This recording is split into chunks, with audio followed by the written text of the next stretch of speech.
देखो, the following are the particulars have been extracted from the books of JK production company limited.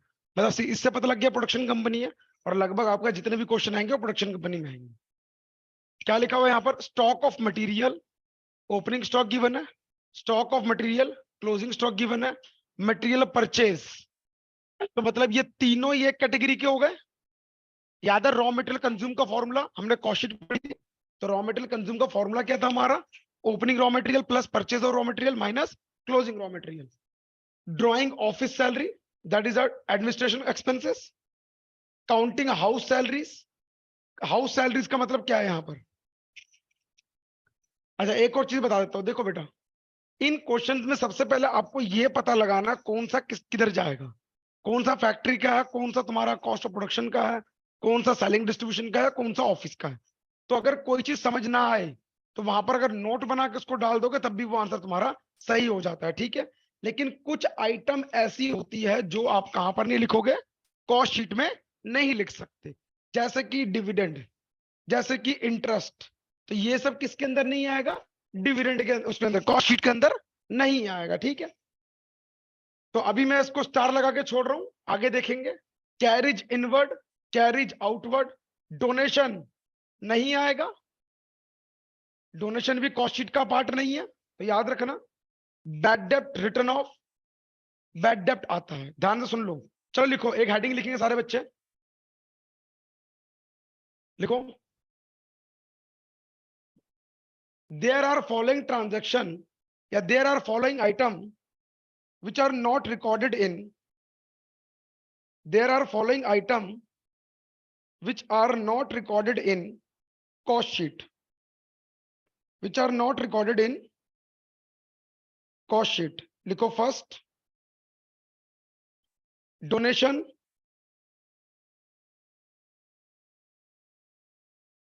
सब लिख रहे हो बच्चों?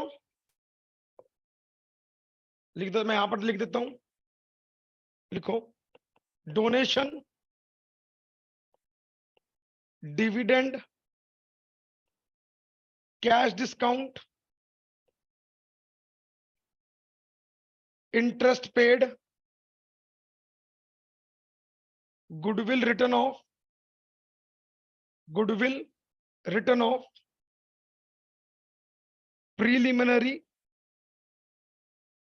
Expense written off, provision for taxation,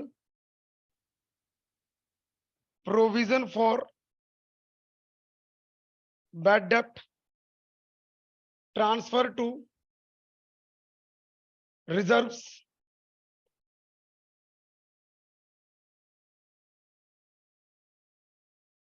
dividend paid हो गया। हाँ, डिविडेंड पेड कर लेना इसको, ठीक है। और लिख लो, discount on issue of shares,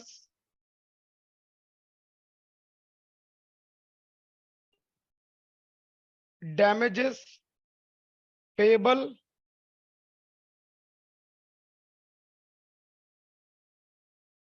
for legal expenses या लीगल चार्जेस लिख लो। मतलब कोई भी केस वेस चल रहा हो उसके लिए कोई डैमेजेस देते हो, वो भी इंक्लूड नहीं होते हैं।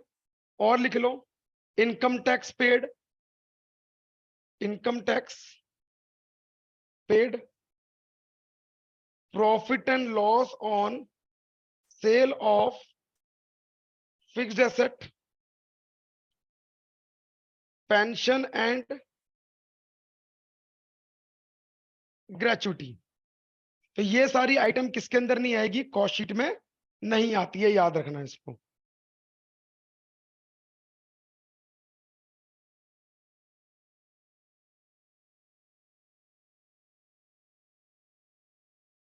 डैमेजेस पेएबल फॉर लॉ लिख लो, या फिर transfer to reserve, legal charges, yes.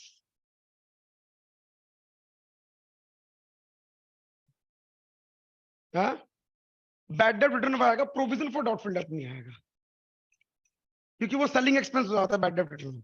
हाँ,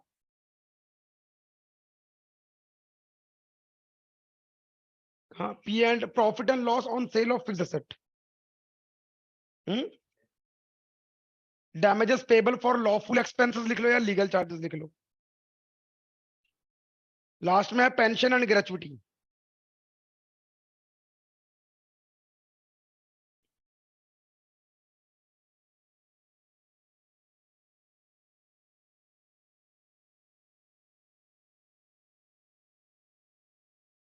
डन, शुरू करें। लिख लिया बेटा, बच्चों लिख लिया आप सबने? देखो बेटा, तो यहां पर अब तुम्हें ये पता लग गया कौन कौन चीजें नहीं आएगी। जैसे कि डोनेशन है, ये नहीं आएगा। बैड डेब्ट आएगा। अब मैं अगर बात करूं कौन सा कहां जाएगा, तो वो भी आप लिख के रख लो साथ में, जिससे तुम्हें आसानी होगी। जैसे ये कहां जाएगा? प्राइम कॉस्ट में। ये भी कहां जाएगा? प्राइम कॉस्ट में। ये भी कहां जाएगा? प्राइम कॉस्ट में। ऑफिस सैलरी कहां जाएगा? ऑफिस एंड एडमिनिस्ट्रेटिव ओवरहेड में। काउंटिंग हाउस सैलरीज, क्या चीज? देखो, काउंटिंग हाउस सैलरीज का मतलब ऐसा समझ लो, इसको तुम ऐसा समझ लो, ये ना एक ऑफिशियल खर्चा होता है ऑफिस का, जहां पर तुम्हारे प्रोडक्ट बनने के बाद जो स्टॉक लेजर मेंटेन करते हैं ना, तुमने देखा होगा एक गार्ड बैठा रहता है, वो क्या करता है, कितना ट्रक आया, कितना ट्रक गया। तो ये उनका काम होता है कि जो स्टॉक को काउंट करके पैसे देने। अब तुम इसको फैक्ट्री का मान लो, फैक्ट्री का मान लो, ऑफिस का मान लो, ऑफिस का मान लो। लेकिन इसमें क्या है, तुम्हें डाउट ये होगा सब डाले कहाँ। तो उसके लिए अगर तुम सोचोगे फैक्ट्री, कोई बात नहीं, नीचे एक हेडिंग लिख देना एजम्पशन के तौर पे कि we assume that it's a part of a factory overhead, that's it. ठीक है, तो मैं इसको फैक्ट्री का ही मान लेता हूँ। कैरिज इनवर्ड कहाँ का पार्ट है? प्राइम कॉस्ट में चला जाएगा, तो मैं प्राइम कॉस्ट लिख लेता हूँ इसको। Carriage outward, selling and distribution overhead का। डोनेशन जाएगा नहीं, सेल्स कहाँ जाएगा? ये तो लास्ट का पार्ट है। बैड डेब्ट रिटर्न ऑफ, सेलिंग डिस्ट्रीब्यूशन का। Repair of plant machinery tools, factory overhead. इसने तो क्लियर लिख ही दिया फैक्ट्री का, इसने लिख दिया ऑफिस का। ट्रेवलिंग एक्सपेंस कहाँ का? Selling distribution expense. Travelling salary commission, ये भी selling distribution. Production wages, production wages जाएगा प्राइम कॉस्ट के अंदर, क्योंकि प्रोडक्शन में जब वैसा देखा जाए तो ये फैक्ट्री का पार्ट है, प्रोडक्शन हो रही है। लेकिन इसको हम डायरेक्ट वेजेस मानेंगे। क्यों मानेंगे? क्योंकि पहला जो प्रोडक्ट हमारे जो कॉस्ट शीट के अंदर first part is for production, तो इसलिए हम इसको कहां लिख देंगे? प्राइम कॉस्ट के अंदर लिख देंगे। ठीक है। डेप्रिसिएशन किसके ऊपर है? मशीनरी के ऊपर। कहां चला जाएगा? Factory overhead. फिर कहां पर है? फर्नीचर। अगर इस, सारे बच्चे सुनेंगे, अगर ये ऑफिस फर्नीचर की जगह लिखा होता फैक्ट्री फर्नीचर, तो ये कहां जाता? फैक्ट्री ओवरहेड में जाता। जैसे कि लास्ट क्लास में मैंने 3 कैटेगरी बनवाई थी, याद है? मैंने क्या बनवाया था? Depreciation of plant and machinery factory में, डेप्रिसिएशन ऑफ फर्नीचर ऑफिस में, depreciation of delivery van selling distribution में। अगर वो तीनों चीजें ही फैक्ट्री में यूज होती है तो पूरा का पूरा फैक्ट्री में चला जाएगा, लेकिन वो स्पेसिफाई किया हुआ होगा, जैसे कि इन्होंने स्पेसिफाई किया हुआ है। अगर नहीं किया होगा तो तुम कहीं पर भी डाल सकते हो, लेकिन first priority given to the office. Clear? Director कहां चला जाएगा? डायरेक्टर फीस ऑफिस एडमिनिस्ट्रेशन में चला जाएगा। गैस वाटर किसका है? फैक्ट्री का। ये किसका है? ऑफिस का। जनरल चार्जेस, जनरल चार्जेस कहीं भी दे सकते हो, वैसे ऑफिस में देना। सेलिंग में वही जाएगा जो सेलिंग का पार्ट है, तो जनरली चार्जेस है, कोई भी चार्ज लगता है, तो जब भी ऐसा कुछ होगा तो हम इसको ऑफिस में डालेंगे। यही तो चीज समझा रहा हूं। तो कभी भी एग्जाम में जब कॉस्ट शीट आएगी, तुम्हें दिखेगा यार ये चीज ना समझ नहीं आ रही, कहाँ डालू, उसने नीचे एक नोट लिख देना। नोट लिखते तुम्हारी जो बातें होगी वो टीचर को क्लियर हो जाएगी। ठीक है? क्योंकि अगर मैं कॉस्ट शीट तुम्हें दिखाऊंगा ना, 4 किताबें, 4 अलग अलग कॉस्ट शीट। देखो, सीए इंटर में कॉस्ट शीट जब बनता है तो ऑफिस के खर्चे अलग होते हैं, एडमिनिस्ट्रेटिव के खर्चे अलग होते हैं। Administrative is a part of a selling and distribution. तो अगर मैं वो बताऊंगा तो फिर कंफ्यूजन क्रिएट हो जाएगी।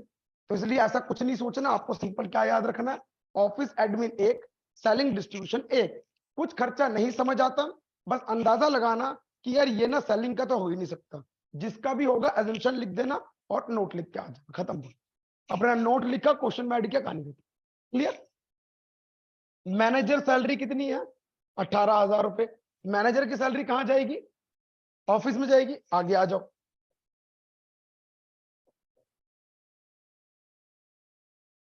Out of 48 working hour in a week, हफ्ते में कितने दिन काम?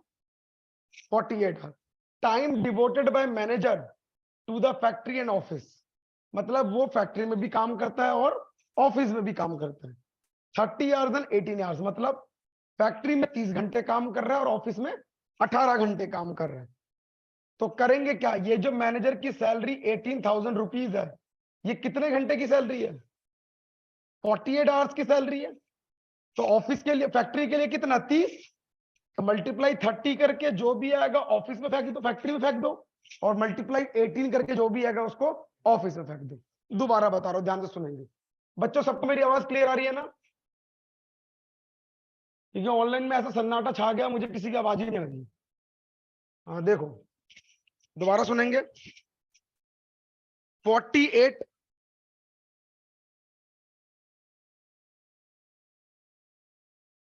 देखो 48 वर्किंग आवर कह रहा है, पूरे हफ्ते में 48 घंटे काम होता है। 48 घंटे में से जो मैनेजर है ना, 30 घंटे फैक्ट्री में काम करता है और 18 घंटे ऑफिस में काम करता है। तो ये जो 18,000 सैलरी, मैं तो 48 घंटे काम करने की दे रहा हूँ, तो डिवाइड बाई 48 करूंगा तो मुझे 1 घंटे की सैलरी पता लग जाएगी। मल्टीप्लाई 30 करूंगा तो फैक्ट्री में चला जाएगा, 18 कर दूंगा तो ऑफिस में आ जाएगा। सैलरी है, बस इसमें मैनेजर इधर भी काम कर रहा है, इधर भी काम कर रहा है, तो डिपार्टमेंट में डिवाइड कर रहा हूं। क्लियर? समझ आई बात? शुरू करें इस क्वेश्चन को। आओ देखो ध्यान से। तो यहां पर बना रहे हैं question number 1, cost sheet. White ले लूं?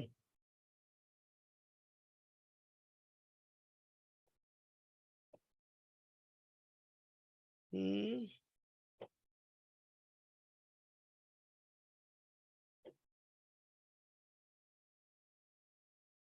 अब तो ले लिया, चलो कोई नहीं, करो अब। कॉस्ट शीट देखो ध्यान से अब। तो सबसे पहले क्या आ जाएगा? Raw material consume. क्या करेंगे? Working note 1। आप लोग ना इसको इसके अंदर सॉल्व मत करना, एग्जाम में भी वर्किंग नोट बनाना वो ज्यादा क्लियरिटी देता है, तो ना अलग से ही दिखाना उसको। तो मैं यहां पर क्या कर रहा हूं, वर्किंग नोट साइड में बना लेता हूं। चलो मैं यहां बना ले रहा हूं वर्किंग नोट। तो raw material consume equal to opening raw material plus purchase of raw material plus carriage inward minus closing raw material. जो भी आंसर आएगा वो मेरा आंसर कहलाएगा। तो फटाफट से क्वेश्चन देख लेते हैं। तो ओपनिंग रॉ मटेरियल की वैल्यू कितनी है? 47,000। परचेस कितना है? 2,08,000। मटेरियल परचेस का कैरिज इनवर्ड की वैल्यू कितनी है? 80,200। हाँ, कैरिज इनवर्ड प्लस होगा, मैंने फॉर्मूला भी लिखवाया था तुम्हें। और माइनस कर देंगे क्या? क्लोजिंग। क्लोजिंग कितना? 45,000। कैलसी है क्या? बताइए क्या आंसर आ रहा है? 21,182,000। 21,82,000। सबको यहां तक समझ आ गई बात? आगे देखते हैं।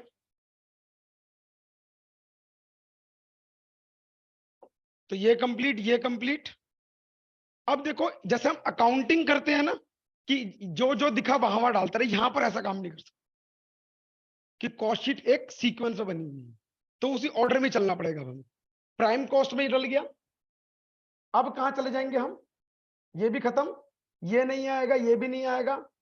प्राइम कॉस्ट में और कुछ दिखेगा? प्रोडक्शन वेजेस कितना है? 1,45,000। नहीं, तो प्रोडक्शन वेजेस कितना था? 1,45,000। नेक्स्ट देखेंगे। और देखो, रेंट रेट्स, नहीं उसके बाद कुछ है? ये रहा, repairs of plant and machinery 8,600। ये डाल दिया मैंने। नहीं, ये तो आएगा नहीं इसमें, ये तो आएगा नहीं। वेजेस गिवन नहीं है, क्वेश्चन खत्म हो गया। रिपेयर फैक्ट्री ओवरहेड का पार्ट है। दोबारा सुनो, हम कर रहे हैं प्राइम कॉस्ट। प्राइम कॉस्ट में तीन चीजें आती थी, कौन कौन सी? Raw material consume, direct wages और डायरेक्ट एक्सपेंस। तो इसमें मैंने क्या क्या डाल दिया? रॉ मटेरियल कंज्यूम डाल दिया, वेजेस डाल दिए। क्या मेरे पास डायरेक्ट एक्सपेंस गिवन है? नहीं गिवन है, तो क्वेश्चन खत्म हो गई। तो इन दोनों को जोड़ दो तो क्या निकल के आ जाएगा? ये प्राइम कॉस्ट। बेटा किसी बच्चे को डाउट है यहां तक? अदिति, गौरांगी, गुरप्रीत, साहिल, बेटा ऐड करके बताइए कितना है? 3,63,200। बेटा एक सेकंड है, बच्चे का कॉल आ रहा है।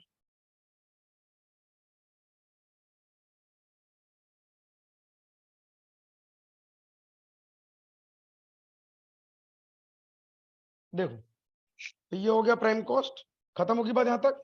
अब क्या जोड़ूंगा? Plus factory overhead. तो फैक्ट्री ओवरहेड में सबसे पहले क्या आएगा? अब वही ढूंढते हैं। उसमें बेटा बात समझ आ रही है? अब सब बेटा बोल। मशीन। तो देखो यहां पर क्या है पहला मेरा, देखो repair of plant and machinery tools 8600, तो मैंने यहां पर लिख दिया repairs of plant and machine and tools 8600 200 था, 8600 है। नेक्स्ट, नेक्स्ट बेटा है मेरा rent rate, rate and taxes. Office और फैक्ट्री का अलग अलग है। फैक्ट्री का 3000 रुपए दे रखा है, तो मैंने 3000 रुपए लिख दिया। नेक्स्ट, उसके बाद और देखो फैक्ट्री का क्या है, क्वेश्चन निकाल देता हूं मैं तुम लोगों के लिए। तो ये कंप्लीट, ये कंप्लीट, ये नहीं जाएगा, ये नहीं जाएगा, ये नहीं जाएगा, ये जा चुका है। डेप्रिशिएशन कितना? 9100, तो यहां लिख देंगे हम depreciation on plant and machinery 9100 rupees. Next, ये कंप्लीट, ये नहीं जाएगा, ये भी नहीं जाएगा, ये जाएगा कितना? 1000 रुपीज। यहां पर क्या लिख देंगे? गैस एंड वाटर एक्सपेंस था, कितना है? गैस एंड फ्यूल था शायद, वाटर चार्जेस था, ठीक है। कितना? 1000 रुपए। उसके बाद इनमें से कुछ भी नहीं जाएगा। फिर मैनेजर सैलरी जाएगी, वो कितने घंटे वाली? 30 घंटे वाली। तो यहां क्या लिख देंगे? मैनेजर सैलरी कैसे निकालेंगे? 18,000 डिवाइड बाई 48 मल्टीप्लाई बाई 30, 11,250 रुपए टोटल कर दो। ये क्या निकल जाएगा? मैंने वहां पर ग्रॉस फैक्ट्री कॉस्ट लिखवाया था तुम लोगों को, है ना? ग्रॉस कब आएगा? जब वर्क इन प्रोग्रेस गिवन होगा। क्या इस क्वेश्चन में कहीं पर भी बच्चों वर्क इन प्रोग्रेस गिवन है? कहीं पर भी नहीं है, तो मुझे वो लाइन लिखने की जरूरत ही नहीं है। तो मैं डायरेक्ट क्या लिख दूंगा यहां पर? नेट फैक्ट्री कॉस्ट या फिर फैक्ट्री कॉस्ट, ठीक है? फैक्ट्री कॉस्ट प्लस करके बेटा बता कितना आंसर आया?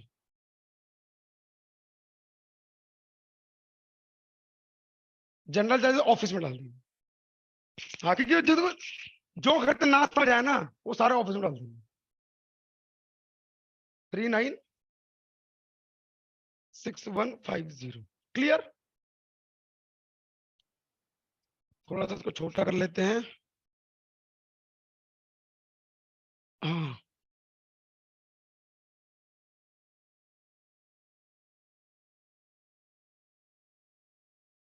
आगे बढ़े।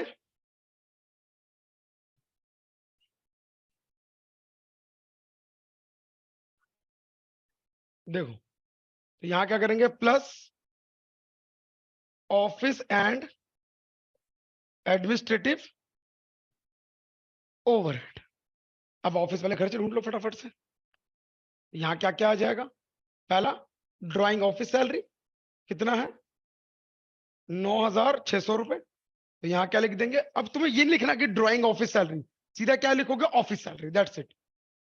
और ऑफिस सैलरी मत लिखो, सैलरी लिख दो, चल जाएगा। क्योंकि नहीं जरूरत नहीं होती।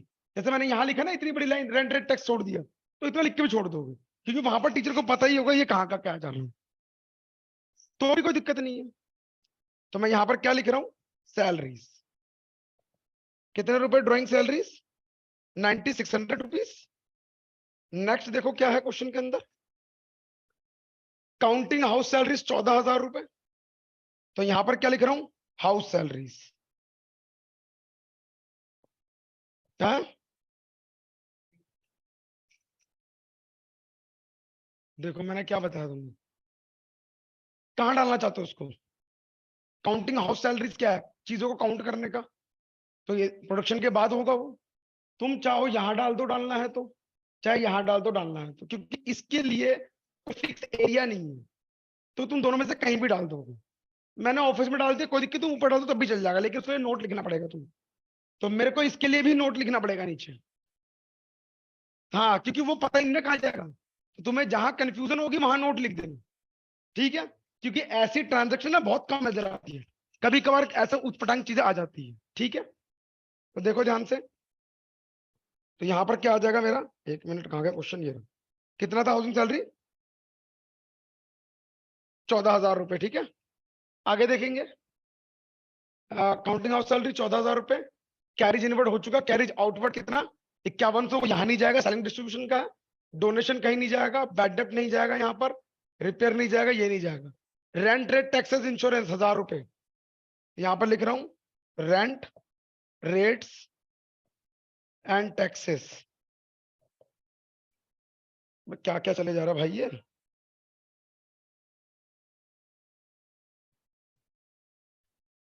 एक मिनट रुक जा यार, हो गया भाई। हाँ बेटा देखो, मैंने लिया, क्या क्या लिया ऑफिस में, 1 2 रिपेयर ऑफिस का 3, अभी तक ये तीनों उठाए हमने, ठीक है। अगला है ट्रेवलिंग एक्सपेंस, ये भी नहीं जाएगा, ये भी नहीं जाएगा, ये भी नहीं जाएगा ऑफिस के अंदर, ये भी नहीं जाएगा, ये भी नहीं जाएगा, सीधा ये जाएगा डेप्रिसिएशन 600 रुपए का। तो मैंने यहां क्या लिख दिया, डेप्रिसिएशन ऑन फर्नीचर 600 रुपए, clear. Next, complete. Director fees 6,000 रुपए, यहां लिख दूंगा डायरेक्टर की फीस 6,000 रुपए। नेक्स्ट, गैस 300 रुपए,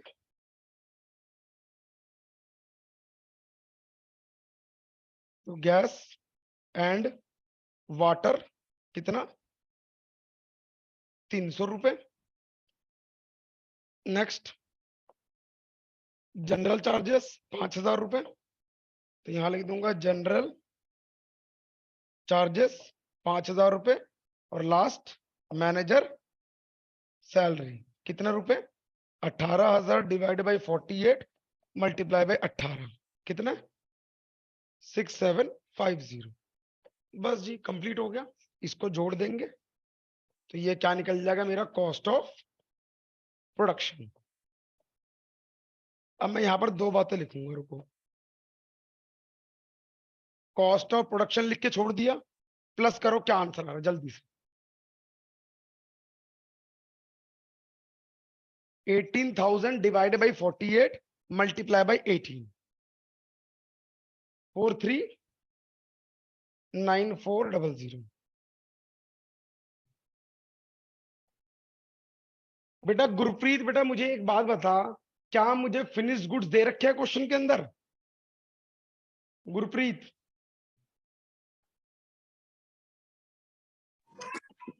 सर मैं कीरत हूँ, मेरा डिवाइस कनेक्ट नहीं हो रहा था तो मैं दूसरे अच्छा डिवाइस से आई। अच्छा कीरत बेटा बता फिर, सर एक बार दोबारा बता दो, क्या पूछा था आपने? मैंने ये पूछा क्या मेरे क्वेश्चन के अंदर फिनिश्ड गुड्स दे रखे हैं मुझे, ओपनिंग या क्लोजिंग। नहीं, इस क्वेश्चन में मेरे पास सिर्फ स्टॉक ऑफ मटेरियल दे रखा था, ना ही वर्किंग प्रोग्रेस गिवन है, ना ही मेरे पास क्या गिवन है, फिनिश गुड गिवन है। तो जब भी मेरे पास कोई ऐसी आइटम गिवन है और उसके लिए जगह खाली पड़ी है, तो उस स्टेप को गायब कर दूंगा। मतलब मेरे इसके बाद क्या लिखना था मुझे, opening finish goods minus closing finish goods, उसके बाद सीओजीएस निकलता या cost of goods available for sale, तो ये तो है ही नहीं। तो उस कंडीशन में मैं ये लिखूंगा ही नहीं, तो मैं डायरेक्ट ही इसको क्या लिख दूंगा, कॉस्ट ऑफ प्रोडक्शन को स्लैश डाल के cost of goods available for sale, याद रहेगी बात ये, फॉर सेल। तो जब भी कॉस्ट शीट में कोई स्टेप नहीं होगा, वो स्टेप को लिखना नहीं है, सीधे डायरेक्टली दोनों का नाम एक ही बन जाएगा। क्लियर? इसमें क्या प्लस करेंगे, सेलिंग एंड डिस्ट्रीब्यूशन ओवरहेड।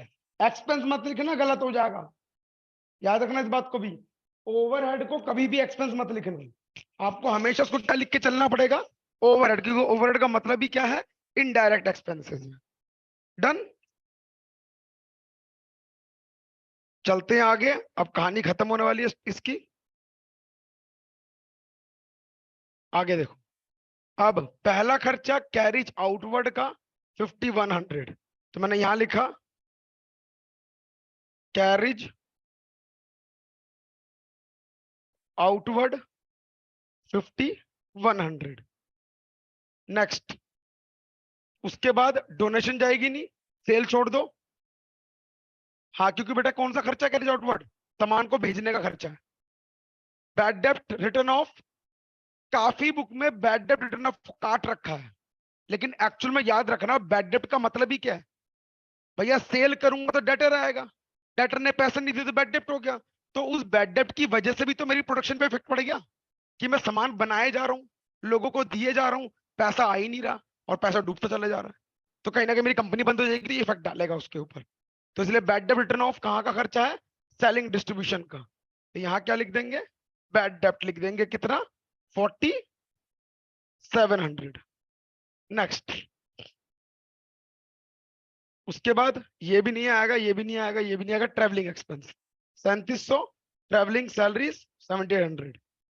तो पहले मैं अमाउंट लिख देता हूँ 3700 और 7800, ये किसका खर्चा, ट्रेवलिंग एक्सपेंस, और दूसरे वाला ट्रेवलिंग सैलरीज। देखो, एक दिमाग में ये भी बात याद रखना, मैंने तुम्हें बोल तो दिया है कि क्वेश्चन एग्जाम में नहीं आता है, तो काफी बच्चे लीनियंट होकर छोड़ देंगे चैप्टर को कि समझ आके छुट्टी करो, लेकिन अगर एग्जाम में अगर आएगा भी ना क्वेश्चन ये, तो 11 मार्क्स का आता है क्वेश्चन, फ्री फ्रंट के 11 मार्क्स मिलेंगे, फ्री फ्रंट के, क्योंकि इस क्वेश्चन का लेवल बहुत बड़ा है, दिखने में बड़ी आसान लग रही है अभी, अभी लेवल के क्वेश्चन करते चले जाएंगे, डिफिकल्टी लेवल बढ़ता चला जाएगा, तो इसलिए इनको क्वेश्चन को करना जरूर। आगे देखो, कंप्लीट कंप्लीट कंप्लीट, सब खत्म। डायरेक्टर फीस डाल दी थी ना हमने, छूट तो नहीं गया, डाल दिया था, खत्म खत्म खत्म खत्म, सब खत्म हो गए। डायरेक्टर फीस में डाल दी थी शायद, डायरेक्टर फीस ये रही, हाँ हो गया कंप्लीट, सारी बातें खत्म हो गई। टोटल कर दो, टोटल करके क्या आ जाएगा इधर, cost of sale, cost of goods available sale, वो चला गया स्टेप के अंदर। तो यही गलती एग्जाम में भी होती है, हम यहाँ सीओपी लिख देंगे ना, देख गलतियां कैसे होती है एग्जाम में, सीओपी लिख दिया तूने यहाँ पर, ओपनिंग वो दे नहीं रखा, तुम अगले स्टेप में क्या लिखोगे, कॉस्ट ऑफ गुड्स सोल्ड लिख दोगे, क्योंकि तुम्हें हेडिंग रटी हुई है दिमाग के अंदर, तो तुम्हें हेडिंग रटने के साथ ये भी देखना उसके अंदर आइटम क्या है। ठीक है, कॉस्ट ऑफ सेल, यहाँ क्या करेंगे, प्लस प्रॉफिट, और नीचे क्या आ जाएगा, सेल, कितना बेटे यहाँ, अच्छा 37 है, 37 ठीक है। तो टोटल कितना आ गया कॉस्ट ऑफ सेल, एक सेकंड, 460700, सेल की वैल्यू हमें गिवन है कितनी, 487000, तो यहाँ लिख देंगे 487000, दोनों को माइनस कर दो, हमारा प्रॉफिट आ जाएगा कितना, 26300। हाँ प्रॉफिट निकालना होता है, तो हमें प्रॉफिट भी निकालना होता है, हमें सेल भी निकालनी हो सकती है। कभी कभार क्वेश्चन तुम्हें ऐसे चलवाएगा, कभी कभार क्वेश्चन ऐसे आएगा उल्टा चलो, तो तुम्हें वो उल्टा चलना भी आना चाहिए, लेकिन उल्टा चलने के लिए तुम उल्टे से शुरू करोगे, लेकिन बनाना सीधा ही होगा। हमने अकाउंटिंग में क्या पढ़ते थे, अगर उल्टा चलना होता तो हम क्लोजिंग कैपिटल ऊपर लिखते थे, निकालते निकालते ओपनिंग पहुंचते थे, लेकिन यहाँ ऐसा नहीं करना होगा, यहाँ चलना आपको नीचे से ही होगा, लेकिन बनेगा वो सीधा ही, कि कॉस्ट शीट कभी उल्टी नहीं होती। तो उसके लिए जो उस दिन फॉर्मूला खुलवाया था ना मैंने, वो फॉर्मूले के अंदर साइड वर्किंग नोट सॉल्व करते रहना और लिखते रहना। ठीक है, सबको समझ आ गया बेटा ये क्वेश्चन?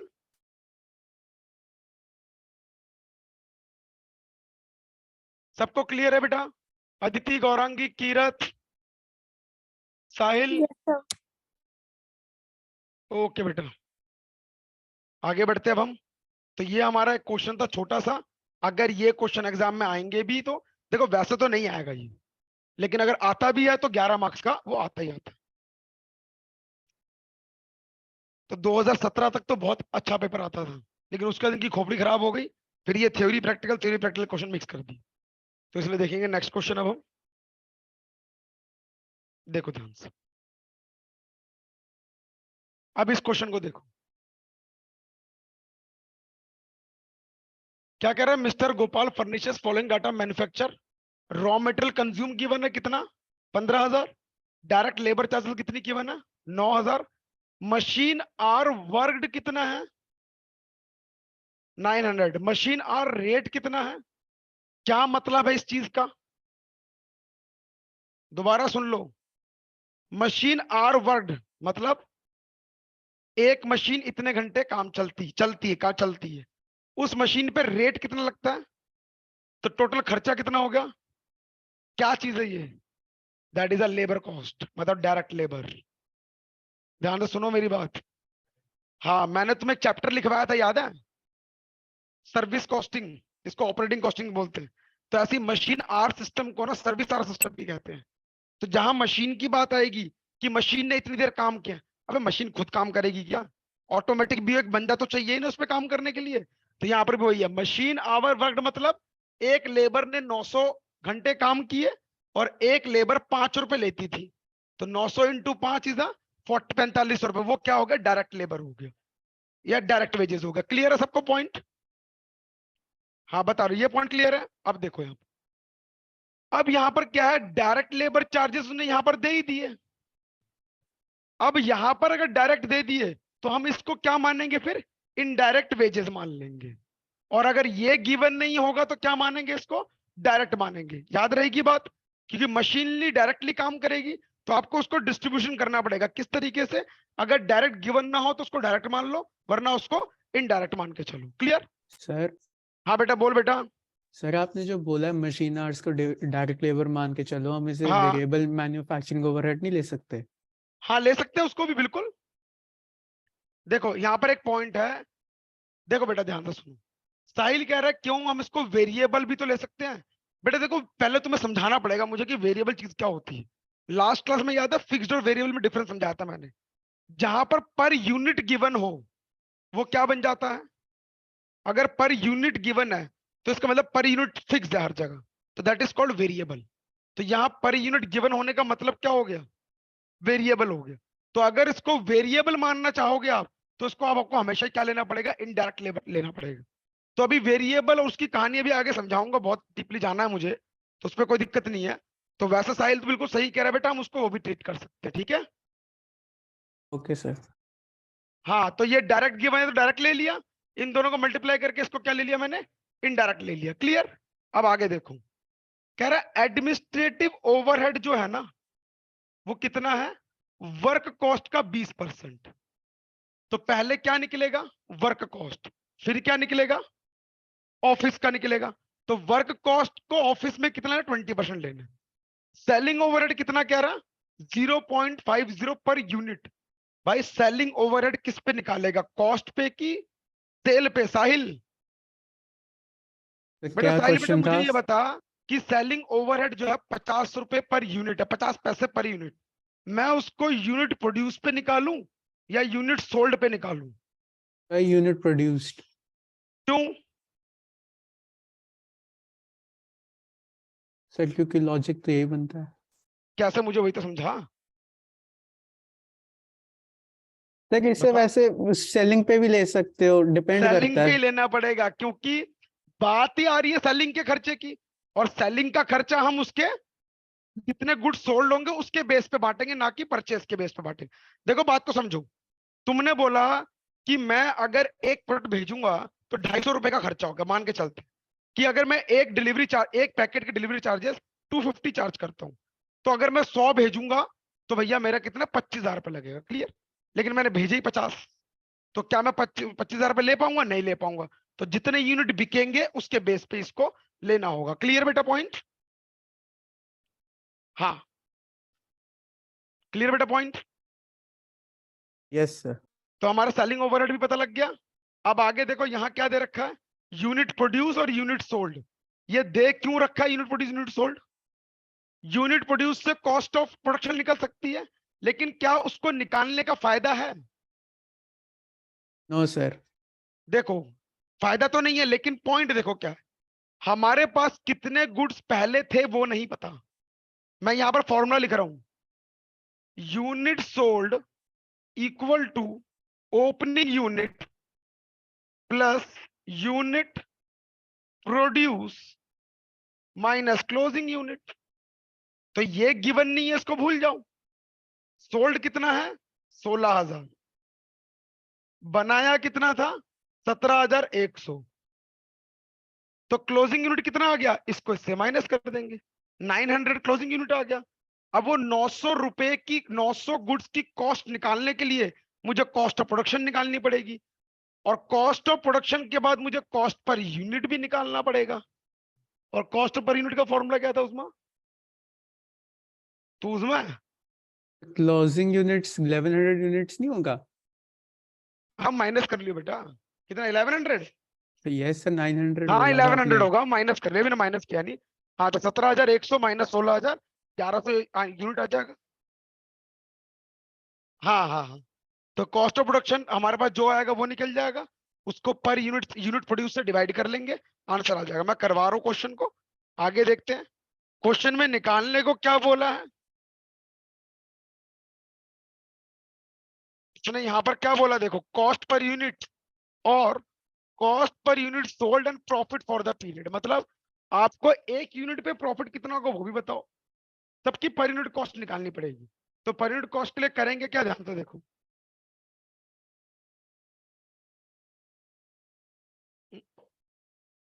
यहाँ पर क्वेश्चन नंबर सेकंड आ गया हमारा। तो यहाँ क्या लिखेंगे, cost sheet.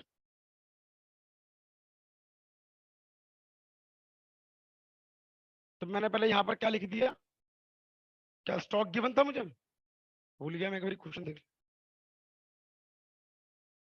Raw material consume given है कितना, 15,000 रुपए। तो यहाँ क्या लिख दूंगा, रॉ मटेरियल कंज्यूम 15,000 रुपए।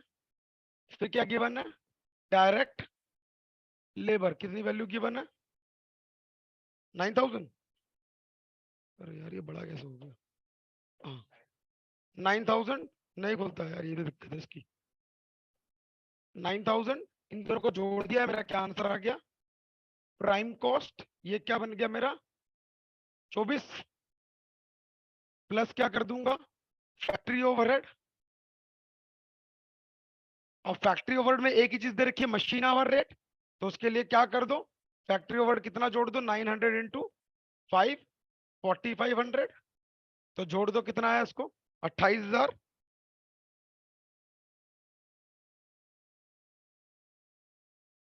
फैक्ट्री ओवरहेड सर, नहीं कुछ लिखने की जरूरत है, लिखना लिख दो मशीन आवर रेट या इनडायरेक्ट लेबर, कुछ भी लिख दो, ठीक है। नेक्स्ट क्या है, ये मेरा क्या निकल गया, फैक्ट्री कॉस्ट। पर मैं यहां पर फैक्ट्री कॉस्ट नहीं लिखूंगा, वर्क कॉस्ट लिखूंगा। क्यों कि क्वेश्चन में वर्क कॉस्ट बोला हुआ था। देखो क्वेश्चन क्या कह रहा था यहाँ पर, क्वेश्चन चीख चीख के तुम्हें बोल रहा है वर्क कॉस्ट, दिख रहा है सबको वर्क कॉस्ट, तो आपको वर्क कॉस्ट ही लेना है। देख बेटा ये देख, ये देख वर्क कॉस्ट। तो यहां पर क्या लिख देंगे, एडमिनिस्ट्रेटिव ओवरहेड कितना, 20% ऑफ 28,500। करो मल्टीप्लाई, कितना है फटाफट से।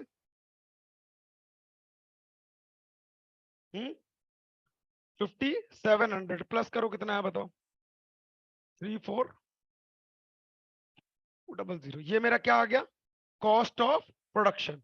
अब मैं यहाँ क्या निकालूंगा, कॉस्ट पर यूनिट निकालूंगा।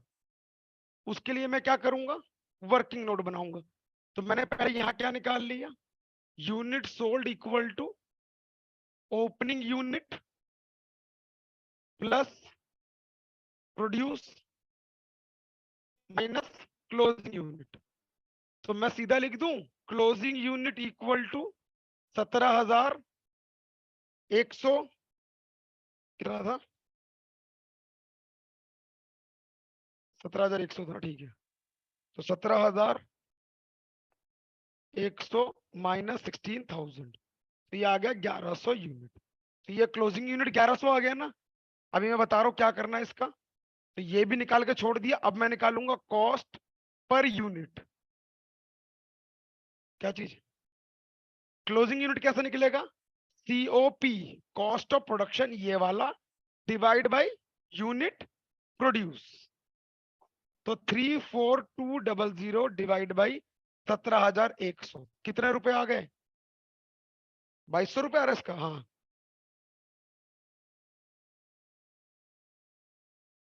2 रुपए, तो 2 रुपीज 2 रुपये आएगा। तो बेटा ये आ गया ₹2 पर यूनिट, ठीक है। Plus opening finished goods, question में ओपनिंग तो गिवन ही नहीं है, माइनस क्लोजिंग फिनिश्ड गुड्स, जो मैंने कहा निकाला, इस वर्किंग नोट सॉल्व करके निकाला 1,100, और इसीलिए निकाली। हमारी पहली क्लास की बहस ही इस पे चली थी बड़ी तगड़ी। हम क्लोजिंग स्टॉक की फिनिश गुड जब निकाल लेते हैं ना, तो हमें उसकी वैल्यू नहीं पता होती। तो उसकी वैल्यू को निकालने के लिए मुझे सीओ कॉस्ट पर यूनिट निकालना पड़ता है। तो कॉस्ट पर यूनिट 2 रुपए आ गया। तो ये जो 2 अभी जो गुड्स बना है उसी के 2 रुपए का एक बना है, तो उसी में से तो सामान बचा है मेरा, तो वो भी 2 रुपए के हिसाब से होगा। तो ये कितना हो गया, 22। और आपको इसको लिखने की जरूरत नहीं है, जब कोई चीज गिवन नहीं होती हम उसको हटा देते हैं। तो यहाँ क्या कर दो, माइनस कर दो, ये आ गया 32,000 रुपए। और ये क्या क्या सेलिंग एक्सपेंस दे रखा है, दे रखा है। तो यहाँ क्या लिख देंगे इसको, कॉस्ट ऑफ गुड्स। मैं काम करता हूं, इसको थोड़ा सा ऊपर कर देता हूं, और ऊपर कर दूं, लो। तो मैं यहां लिख रहा हूं cost of goods available for sale plus selling overhead.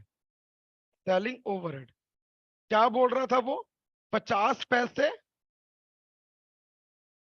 एक यूनिट पे। तो सामान कितना बिका है हमारा, सोल्ड देखो नीचे लिखा हुआ है 16,000 रुपए, 16,000 यूनिट। तो 16,000 का 50 पैसे कितना हो गया, 8,000। तो 8,000 यहां हमने प्लस कर दी, और यहां मेरा क्या आ गया, cost of sale that is 40,000, plus करेंगे प्रॉफिट, और आंसर आ जाएगा सेल। सेल गिवन है मुझे कितना, 16,000 इंटू 4 रुपए, ये गिवन है 4, दैट इज 16,000 इंटू 4, 64,000। दोनों को माइनस कर दूंगा, 16,000 पर यूनिट है, मतलब 16,000 यूनिट है, 4 रुपए पर यूनिट है।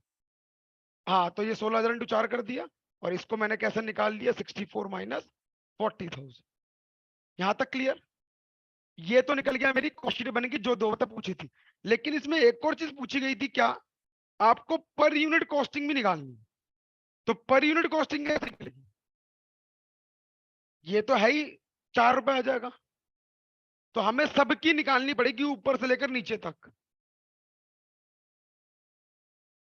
तो अगर आपको सबकी निकालनी है, करना कुछ नहीं है, 1 सेकंड दो मुझे, बताता हूं क्या करना है।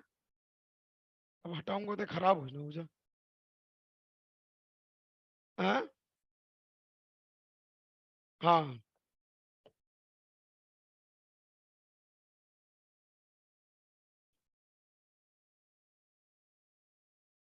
थोड़ा सा गड़बड़ हो गया।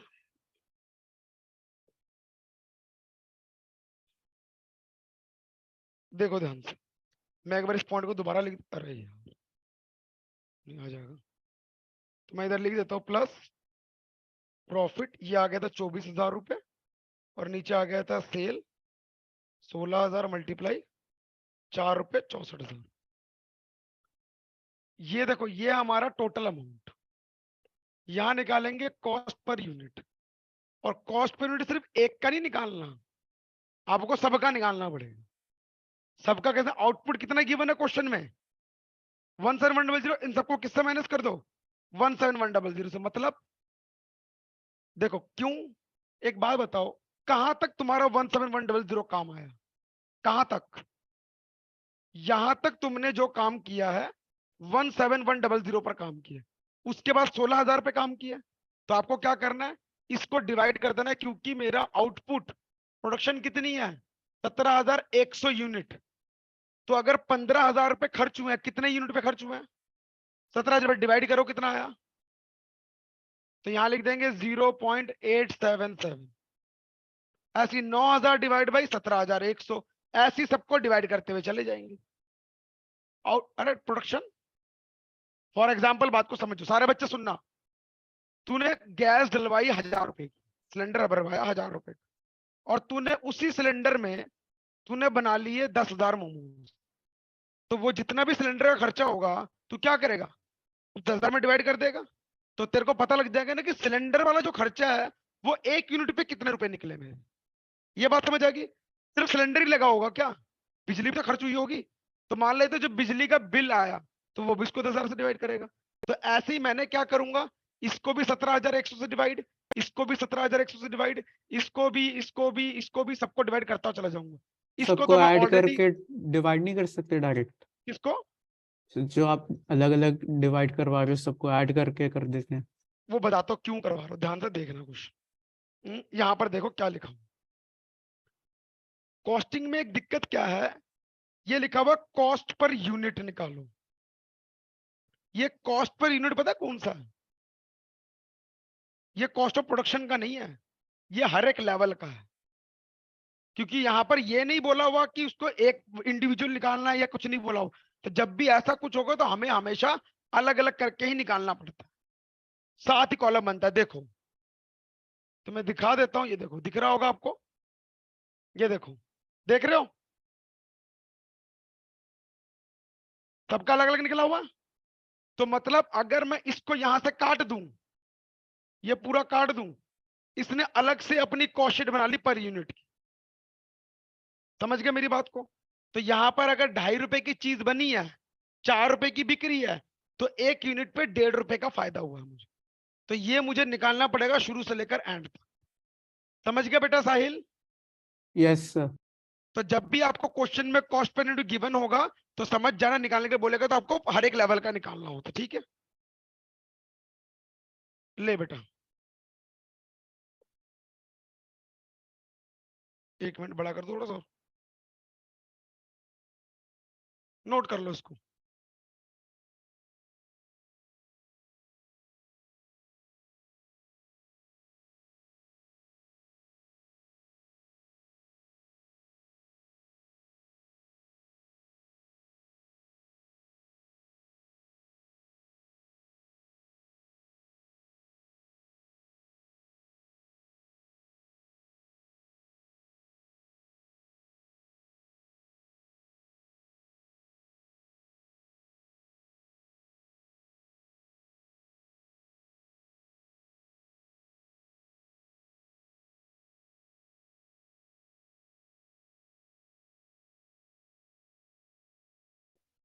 देखो बेटा, कंप्लीट बेटा, यहां तक कोई डाउट तो नहीं है? नोट नहीं करा? फोटो खींच लो, कि आसान सी चीज है। और बाकी इसका मैंने जो वो भेजा ना तुम्हें पीडीएफ, उसमें सॉल्यूशन के साथ भेज दी। अभी मैंने पीडीएफ भेज दिया, मैं 2 दिन में तुम्हें नोट्स भी दे दूंगा उसके, ले जाए।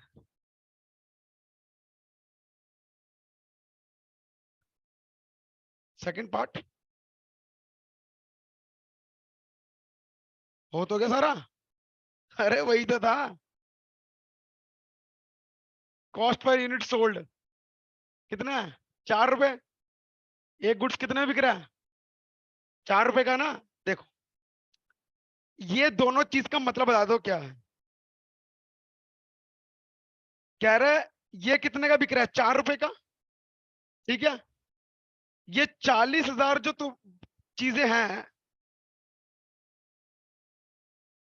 ये 40,000 जो खर्चा हुआ है, कितने यूनिट को बेचने के लिए खर्चा हो रहा है? 16,000। तो 40,000 डिवाइड बाई 16 करो, ₹2.5 आ गया। यहां लिख दिया ₹2.5। इसका मतलब क्या है बेटा, सारे सुनना, कॉस्ट पर यूनिट सोल्ड, मतलब कि जो यूनिट बेच रहे हो उसकी कॉस्ट इतनी है, जो यूनिट बेच रहे हो उसकी कॉस्ट इतनी है। Clear point. उसने बोला प्रॉफिट पर यूनिट बताओ, करना क्या, सेम वही चीज, तो सीधा ही माइनस कर दे, ₹1.5 आ गया दोनों को। सबको क्लियर है पॉइंट? आगे बढ़ते हैं, नेक्स्ट देखेंगे। लो जी, ये क्वेश्चन देखो, इसमें सब कुछ ही गिवन है आपको। थोड़ा सा और छोटा कर लेते हैं, दिख रही होगी स्क्रीन के अंदर, देखो ध्यान से। Extent of the costing commodity है ए चीज बन रही है, क्वेश्चन को समझना एक बारी। Purchase of raw material given है आपको, छूट गया, बच गया। Purchase of raw material given है, डायरेक्ट वेजेस मैं यहां लिख रहा हूं, ये कहां कहां जाएगा बताते रहना मुझे। Purchase of raw material consume, direct wages, prime cost, rent rates, insurance, works on cost. तो मतलब वर्क्स की बात आ गई तो ये कहां चला गया, फैक्ट्री ओवरहेड। कैरीज इनवर्ड कहां जाएगा, raw material consume. Opening stock किस किस का दे रखा है, रॉ मटेरियल का भी, फिनिश गुड्स का भी। तो रॉ मटेरियल वाला रॉ मटेरियल में, फिनिश गुड्स वाला कॉस्ट ऑफ प्रोडक्शन के नीचे। आगे बढ़ते हैं, क्लोजिंग दे रखा है दोनों का, तो ये रॉ मटेरियल में, वो कॉस्ट ऑफ प्रोडक्शन में। क्लियर। फिर दो बातें और लिखी हुई है, वर्क इन प्रोग्रेस ये कहां जाएगा, जब ग्रॉस फैक्ट्री कॉस्ट निकलेगा उसके नीचे प्लस और माइनस। क्लियर। अगला क्या गिवन है, कॉस्ट ऑफ फैक्ट्री सुपरविजन, मतलब कोई एक बंदा है फैक्ट्री को सुपरवाइज करता है, पैसे देते हैं उसको, तो it is a type of a salary of a factory. तो ये कहां चला जाएगा, फैक्ट्री ओवरहेड। ये दे रखा है सेल्स ऑफ फिनिश्ड गुड्स, मतलब सेल दे रखा है सीधा सा बात, तो इसकी तो लास्ट में जाएगा बिल्कुल। नेक्स्ट,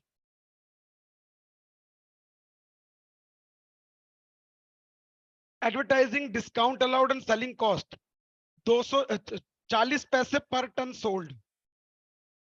ये सारा इकट्ठे कहां चला जाएगा, सेलिंग एक्सपेंस में। मतलब सेलिंग एंड डिस्ट्रीब्यूशन ओवरहेड के अंदर ये तीनों इकट्ठे चली जाएगी, जो 40 पैसे पर यूनिट सोल्ड है। ठीक है। 32,000 ton of commodity were produced, production given है, सारे बच्चे ध्यान से सुनेंगे।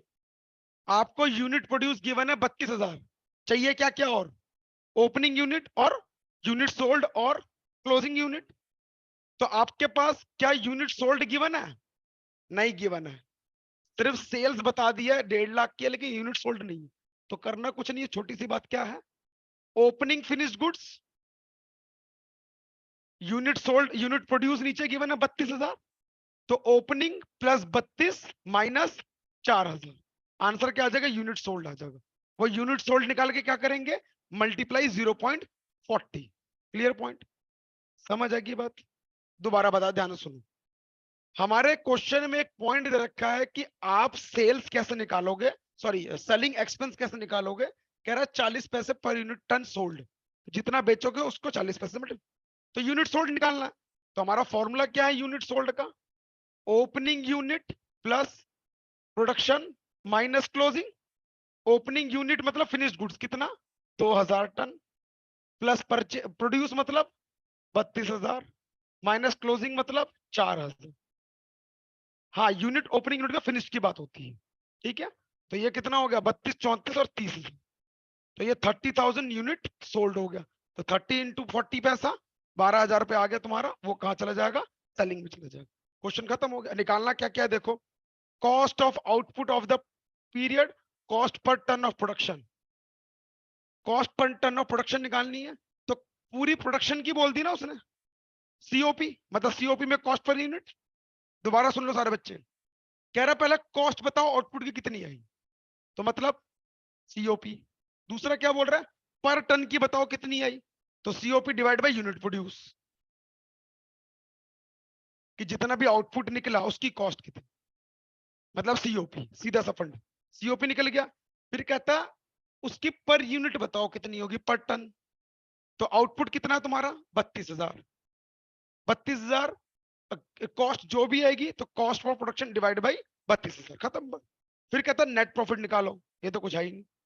हो जाएगा बेटा ये वाला क्वेश्चन? सबको समझ आया बेटा? ये पता इजी क्यों लग रहा है? इजी पता है क्यों लग रहा है? क्योंकि सब कुछ गिवन है। क्योंकि कॉस्ट शीट तभी आसान लगेगी जब सब कुछ गिवन होगा, कुछ निकालने की जरूरत नहीं पड़ेगी। मुश्किल तब होगा जब डाटा बीच में से गायब होगा। हाँ, कि यहां पर कुछ भी गायब नहीं है। यहां जितनी कॉस्ट शीट मैंने तुम्हें पढ़ाई है वो सारी की सारी चीजें इसके अंदर है, तो कॉपी पेस्ट करना उठा के। सबको क्लियर है ये पॉइंट? और देखो इसने यहाँ पर साफ काम कर रखा है, वर्किंग नोट दिखा रखा है, देख रहे हो? वर्किंग नोट दिखा हुआ है, क्योंकि वर्किंग नोट के अलावा काम करोगे ना तो दिक्कत हो जाएगी, तो इसलिए हर चीज का वर्किंग नोट बनाओ। आगे बात समझ? ठीक है, एक लास्ट क्वेश्चन और डिस्कस कर रहा हूँ, बाकी इस पीडीएफ में क्वेश्चंस है। स्टार्टिंग के तो 7-8 कर लोगे, एंड के नहीं कर पाओगे आप, वो लेवल दूसरा है उसका। तो पहले कॉस्ट शीट को पूरा सेट कर लो अपने दिमाग के अंदर। Opening material, closing material, material purchase, direct wages given है, इनडायरेक्ट वेजेस भी गिवन है, सैलरी टू एडमिनिस्ट्रेटिव स्टाफ मतलब एडमिन डिपार्टमेंट का, फ्रेड दे रखा है, इनवर्ड भी आउटवर्ड भी। इनवर्ड चला जाएगा डायरेक्ट वेजेस में मतलब डायरेक्ट वाले एक्सपेंस के अंदर, आउटवर्ड चला जाएगा ऑफिस वाले एक्सपेंस के अंदर, या फिर फैक्ट्री एक्सपेंस में डाल सकते हो। सॉरी, हाँ, फ्रेट आउटवर्ड कहां चला जाएगा? सेलिंग में चला जाएगा। देखो फ्रेट का मतलब याद है ना क्या है? कैरेज, कार्टेज और फ्रेट, ये तीनों ही क्या होते हैं? Transportation expense. तो डायरेक्ट अगर खर्चा होगा तो वो डायरेक्ट कॉस्ट में चला जाएगा तुम्हारा, डायरेक्ट एक्सपेंस के अंदर, लेकिन आउटवर्ड होगा तो सारा का सारा सेलिंग में चला जाएगा। ठीक है, ये तो इन फैक्ट्री में आएगा, इनडायरेक्ट वेजेस। सेल्स में चला जाएगा। कैश डिस्काउंट नहीं आएगा, अभी लिखवाया था कि कौन कौन सी चीजें नहीं आएगी, तो कैश डिस्काउंट कहीं नहीं आएगा। रिपेयर आ जाएगा, बैड डेब्ट भी आएगा, रिपेयर भी आएगा, रेंट भी आएगा, दोनों को अलग अलग दे रखा है।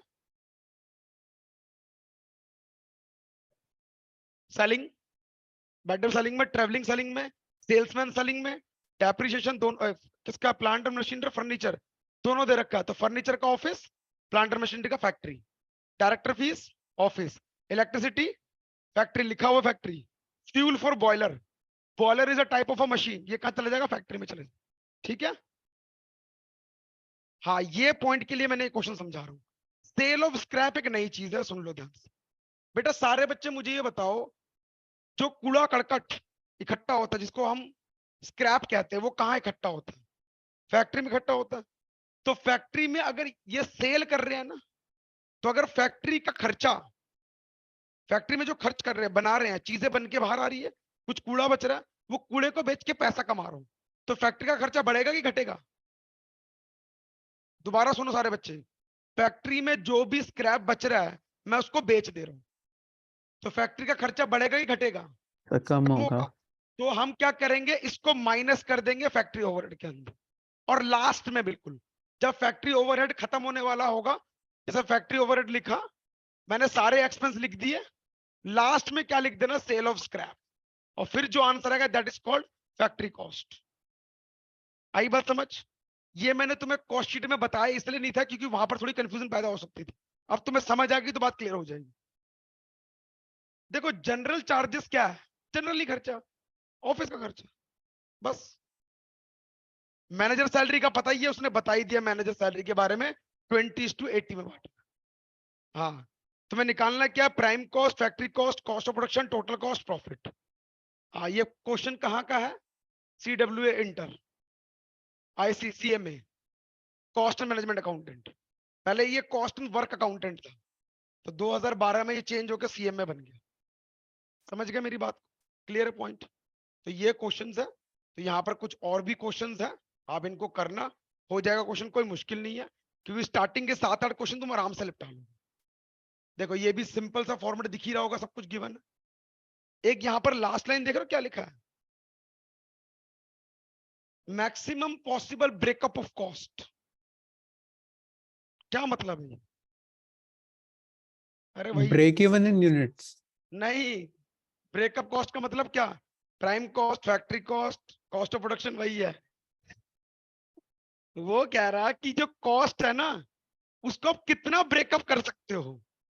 तो याद है मैंने स्टार्टिंग में एलिमेंट ऑफ कॉस्ट शीट लिखवाई थी, मैं लिखवाई थी भाई, तो पिट जाएगा मेरे से, PDF चेक करियो, मैंने PDF भेजी ना तुम लोगों को,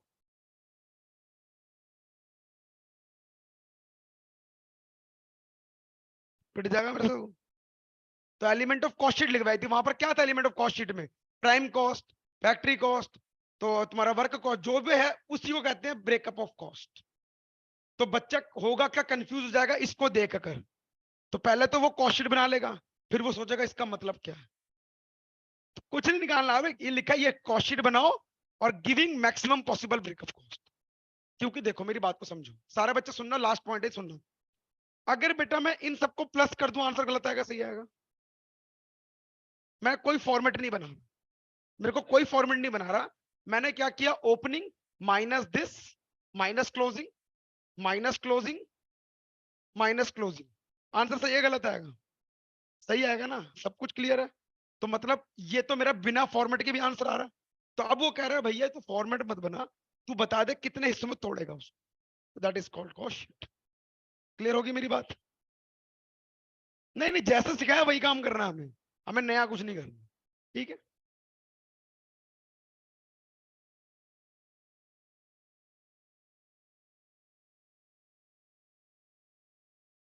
तुम्हें यहां तक क्वेश्चन करनी है। ये क्वेश्चन नंबर है आपका 6.5, प्रॉब्लम 6.5 तक करनी है। अगर मजा आएगा तो आगे तक चले जाना। देखो कह रहा rectification of cost of defective normal. Rectification क्या होता है? सही करना। किस चीज को? कोई चीज डिफेक्ट हो गया उसको कॉस्ट को करना, तो खर्चा है कि नहीं है? खर्चा है, कहाँ का खर्चा होगा? फैक्ट्री का खर्चा। लीज इक्विपमेंट, एसेट को किराए पर लिया, फैक्ट्री। मैनेजमेंट सैलरी पता ही है, पावर भी पता ही है तुम्हें क्या चीज है, पावर मतलब खर्चा है वही, और कुछ नहीं है इसके अंदर कुछ खास। हाँ, मैनेजमेंट सैलरी मैनेजर सैलरी एक ही चीज है, लेकिन यहाँ पर बाइफर्केशन नहीं दे रखा शायद। लाइटिंग ऑफिस का खर्चा, रेंटल फैक्ट्री खर्चा, indirect wages factory, factory consumable store factory. इसको तुम कंज्यूमेबल स्टोर को ना उसमें भी डाल सकते हो सेलिंग डिस्ट्रीब्यूशन में। समझाता तो क्यों बेटा, कंज्यूमेबल स्टोर का मतलब क्या? गुड्स को स्टोर करना, गोडाउन। तो गोडाउन मतलब एक्चुअल में क्या, जहां पर सेल होगा। तो consumable store is a part of a selling and distribution. General तुम्हारा सेलिंग में जनरल ऑफिस हो गया, सेल तुम्हें बता ही दी है। ठीक है, समझ आ गई?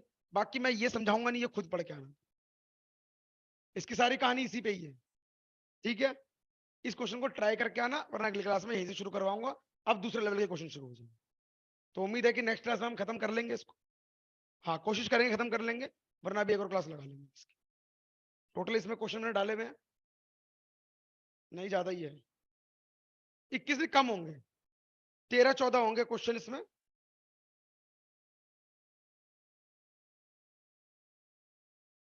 मैंने मतलब हर एक लेवल का क्वेश्चन डाल दिया तुम्हें। ये देखो, ये सी रिलेटेड का क्वेश्चन है आपका, कोई लेवल नहीं छोड़ा, 18 दिखा रहा है ना, तो वही 13-14 क्वेश्चन। ठीक है, लेकिन इसमें से भी कुछ कटवा दूंगा। लेकिन अभी इस चैप्टर को पूरा कंप्लीट नहीं करेंगे, क्योंकि तुम्हारी बुक का चैप्टर नंबर 6 है। अभी ये पहले हम बेस तैयार करेंगे, फिर इस क्वेश्चन चैप्टर पे दोबारा आएंगे एक बार। तो अभी हम कुछ लेवल तक के क्वेश्चन कर लेंगे, जिससे हमारा बेस रेडी हो जाए, जिससे हम बाकी चैप्टर कर सकते। नहीं, फर्स्ट चैप्टर नहीं है, ये चैप्टर नंबर 5 है। अरे यही तो, अरे बात को समझ। एक्चुअल में क्या है कि कॉस्टिंग के अंदर पहले कॉस्ट शीट ही पढ़ाई जाती है, लेकिन बुक के अंदर उसको एक नया चैप्टर का नाम दिया, that is called unit costing. तो ये जो स्टार्टिंग के जो क्वेश्चन किए ना, ये कॉस्ट शीट है। अब इसके बाद जो क्वेश्चन आ रहा है ना, अब लेवल बदल रहा है, तो इस वजह से उसको अगले चैप्टर में डाल रखा है। फिर मटेरियल करवाऊंगा, मटेरियल करवाऊंगा, फिर प्रोसेस करवाऊंगा, फिर कॉन्ट्रैक्ट कॉस्टिंग करवाऊंगा, फिर रिकंसिलेशन करवाऊंगा। वो चैप्टर थोड़ी ना, वो तो थ्योरेटिकल है। एबीसी थ्योरेटिकल है, जॉब कॉस्टिंग थ्योरेटिकल है तुम्हारा। एबीसी हो गया, जॉब कॉस्टिंग हो गया, और बैच कॉस्टिंग जॉब कॉस्टिंग उसी में आया था, और बाकी इंट्रोडक्शन, यही थ्योरी में। वो अगर बताऊं प्रैक्टिकली वैसे आता नहीं है, बता दो तो क्या होता है। बाइक वाइक ठीक करवाने गए हो कभी? बाइक गाड़ी शोरूम्स में, वहां जॉब कार्ड बनता है, that is called job costing. वो जॉब शीट बना के लेके आते हैं। जॉब शीट में क्या होता है, एक एस्टिमेटेड कॉस्ट होती है, वो पहले से एक अंदाजा बना हुआ होता है, फिर एक्चुअल से कंपैरिजन होता है। हाँ, कितना, नहीं नहीं नहीं, वो नहीं, वो तुम्हें पहले बता देंगे इतना इतना खर्चा आ सकता है, और नीचे लिख देंगे एस्टिमेटेड एक्सपेंसेस, एस्टिमेटेड कॉस्ट लिख देंगे। फिर जब एक्चुअल आएगा उसमें फिर डिफरेंस होगा, वो तुम्हें पे करना पड़ेगा। तो that is type of batch job costing. और बैच कॉस्टिंग क्या होती है, बैच बना दिया जाता है, मतलब कि जैसे कि तूने देखा ये हैप्पी दिवाली के वो आते हैं लटकना वाले, तो उसमें क्या होता है, कुछ एक को बनाने के लिए 20 पैसे मिलते हैं, एक बनाने के लिए। तो अब मैं एक बना के लेके जाऊं क्या उसके पास, नहीं ना। तो वो एक बैच बना देते हैं पूरे, कि तुम्हें कम से कम 100 पैकेट 100 पीस बनाने होंगे। तो 100 पीस बनेंगे तो कितना मिलेगा, लगभग 20 रुपए।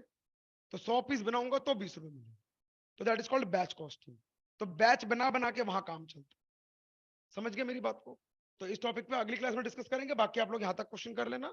अगली क्लास में सेम टाइम पे मिलेंगे हम, 6:30 बजे परसों, ठीक है। सर हाँ बेटा, बोल बेटा। सर एक बार प्रोडक्शन वेजेस का मुझे वापस बता दो, जो किसका आपने बेटा? प्रोडक्शन वेजेस का जो फर्स्ट क्वेश्चन में करवाया था आपने ऊपर। Production wages. Yes sir. देखो बेटा, मैं सिंपल सी बात समझा देता हूँ। मुझे इसमें ये पूछना है कि ये हम प्राइम कॉस्ट में क्यों इंक्लूड नहीं करते। क्यों नहीं करते? Yes sir. देख बेटा समझो, मैंने तुम्हें एक प्रोसेस बताया था बेटा, याद है मैंने तुम्हें एक बात बताई थी कि प्राइम कॉस्ट में प्रोडक्शन कभी नहीं होती। प्राइम कॉस्ट का मतलब ही क्या था, सिर्फ सामान लाके रख दो। प्रोडक्शन स्टार्ट ही कब होती है, जब फैक्ट्री में पहुंचते हैं। तो जिस वजह से हम प्रोडक्शन की कॉस्ट को हम फैक्ट्री में इंक्लूड कर, समझा बेटा साहिल? सर बट ये जो हम इनकर कर रहे हैं कॉस्ट, ये गुड्स को बनाने में ही तो इनकर कर रहे हैं, तो उससे इंक्लूड करनी चाहिए ना। नहीं बेटा देख, मैं बताता हूँ, समझ मेरी बात को समझ। फॉर एग्जाम्पल मुझे कार बनानी है, तो कार बनाने के लिए अगर मैं सिंपल सी बात करूं, पहले मुझे चाहिए क्या, जो भी उसमें मेटल यूज होता है, ठीक है। सीट चाहिए होगी, सीट कवर चाहिए होंगे, टायर चाहिए होगा। तो ये सारी चीजें क्या है, मटेरियल है। ये सारी चीजें क्या, मटेरियल है। अब इन मटेरियल को लाने तक जो भी खर्चा होगा, क्या मेरे प्रोडक्शन में काम आया अभी तक? नो क्योंकि मैंने सर। प्रोडक्शन तो शुरू ही नहीं करी अभी तक। तो ये तो सामान लाने के लिए एक लेबर भी चाहिए होगी ना मुझे, जो ये सामान को लाके लोडिंग अनलोडिंग करवाएगा। Yes sir. तो इसलिए प्रोडक्शन में यूज नहीं हुआ। अब जब ये फैक्ट्री में पहुंचेगा, मशीनों के अंदर जाएगा, तो यहां पर प्रोडक्शन स्टार्ट होगी। तो इसलिए प्रोडक्शन कॉस्ट को हम फैक्ट्री में देखते हैं, फैक्ट्री के अंदर। देखो अनप्रोडक्टिव की कहानी बहुत लंबी है। देखो मेरी बात को समझो, मैंने तुम्हें भी क्या बताया, कॉस्ट शीट का ऐसा है, हर जगह चीजें बदल जाएंगी। तो उसको समझने के लिए थोड़ा सा टाइम दो, क्योंकि क्या है कि अभी थोड़े चैप्टर में हम आगे जाएंगे ना, तो ऐसी जगह जहां पर आएगी प्रोडक्शन के दो टाइप निकल आएंगे। जैसे तू बता रहा प्रोडक्शन में प्रोडक्टिव और अनप्रोडक्टिव, उसके अंदर बात को समझो। अगर कोई चीज में मेरा आउटपुट ही नहीं निकल रहा, तो आउटपुट कहाँ नहीं निकल सकता, फैक्ट्री में आउटपुट निकल सकता है। लेकिन फैक्ट्री के अंदर भी दो टाइप है, जैसे मैंने लास्ट में बताया था, बंदा काम कर रहा है, बैठ के बीड़ी पी रहा है, तो प्रोडक्शन तो नहीं हो रही ना, तो अनप्रोडक्टिव वेजेस ही है ना, लेकिन जाएगी तो फैक्ट्री में ही ना। तो इसलिए चीजों को अभी कॉम्प्लिकेट मत करो, अभी इजीली समझो कि प्रोडक्शन कॉस्ट को वैसे क्या है, जो भी प्रोडक्शन कॉस्ट में लगा है वो सारा कहां चला जाएगा, फैक्ट्री के अंदर, क्योंकि फैक्ट्री में ही प्रोडक्शन स्टार्ट हो। That's it. अब क्या है, तुम्हें इनडायरेक्ट वेजेस भी गिवन है, प्रोडक्शन भी गिवन है, अब तुम्हें कहीं ना कहीं जगह तो भरनी है ना। तो बच्चे करते करते क्या है, प्रोडक्शन को उठा के प्राइम में डाल देते हैं, इनडायरेक्ट वेजेस को फैक्ट्री में डाल देते हैं।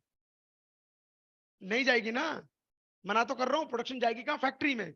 लेकिन करते क्या है, प्रोडक्शन को प्राइम में डाल देते हैं और फैक्ट्री में इनडायरेक्ट को डाल देते हैं। लेकिन ये फॉर्मेट गलत है। प्रोडक्शन जाएगा किसमें, हमेशा फैक्ट्री में, क्योंकि प्रोडक्शन स्टार्ट कहां हो रही है, फैक्ट्री के अंदर। प्राइम में तो कोई मतलब ही नहीं बनता, सीधा सा फंड है, डायरेक्ट लेबर डायरेक्ट एक्सपेंसियस। अनप्रोडक्टिव भी फैक्ट्री का ही पार्ट है, क्योंकि प्रोडक्शन के अंदर ही दो चीजें निकलेगी। क्योंकि एक मैं काम कर रहा हूं, मेरा उस पर आउटपुट निकल रहा है कि नहीं निकल रहा, पर है तो वो एक ही का प्रोसेस है ना, तो इसलिए वो सारा उसमें जाएगा फैक्ट्री, ऊपर नीचे नहीं होगा। तो इसलिए क्या है कि बुक्स, जैसे राइटर्स की बुक चूज करोगे ना 3-4, कहीं ना कहीं कुछ डिफरेंस निकल आता है, क्योंकि सबकी सोच पर डिपेंड है। लेकिन अकाउंटेंसी में ऐसा नहीं होता, क्योंकि अकाउंटेंसी में राइटर कम है, तो इसलिए कुछ सोचने की जरूरत नहीं है। फैक्ट्री का लॉजिकली सोचो, कि प्रोडक्शन स्टार्ट कहाँ होती है, फैक्ट्री में स्टार्ट होती है, तो प्रोडक्शन एक्सपेंस दूंगा कहाँ पर, मैं फैक्ट्री में दूंगा, बात ही खत्म। अनप्रोडक्टिव भी वहीं आ जाएगी। समझ आएगी बेटा साहिल बात? यस सर, ठीक है बेटा, फिर मिलेंगे परसों, बाकी इन क्वेश्चंस को कर लेना, ठीक है? Thank you sir. ओके बेटा, मिलते हैं।